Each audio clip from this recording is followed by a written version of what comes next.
पंजाब के बड़े सरकारी अस्पतालों के अतराफ में फायर हाइड्रेंट्स की तनसीब का हुक्म। तर्जुमान महकमे हाउसिंग पंजाब के मुताबिक वज़ीर आला पंजाब की हदायत पर सरकारी अस्पतालों में आग से बचाव की पेशगी इंतजामात का तफसीली जायजा लिया जाएगा। तर्जुमान के मुताबिक पहले मरहले में सूबे भर के 57 सरकारी अस्पतालों की फहरिस्त तैयार कर ली गई है, जहाँ जरूरत के मुताबिक फायर हाइड्रेंट्स नस्ब किए जाएंगे।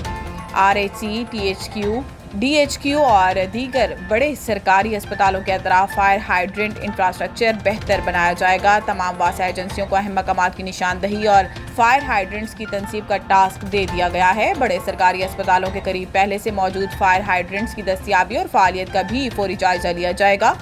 तर्जुमान ने बताया कि मौसर फायर फाइटिंग के लिए अस्पतालों के अतराफ फायर हाइड्रेंट निज़ाम को मजबूत बनाया जाएगा, जबकि ज़रूरत के मुताबिक नए फायर हाइड्रेंट्स भी तनसीब किए जाएंगे। तर्जुमान महकमा हाउसिंग के मुताबिक रेस्क्यू 1122 और दीगर मुतलका महकमों को मुकम्मल मुआवनत फराम की जा रही है, जबकि महकमा हाउसिंग और मुतलका इदारे अस्पतालों के अतराफ फायर हाइड्रेंट्स की तनसीब में भी मुआवनत करेंगे।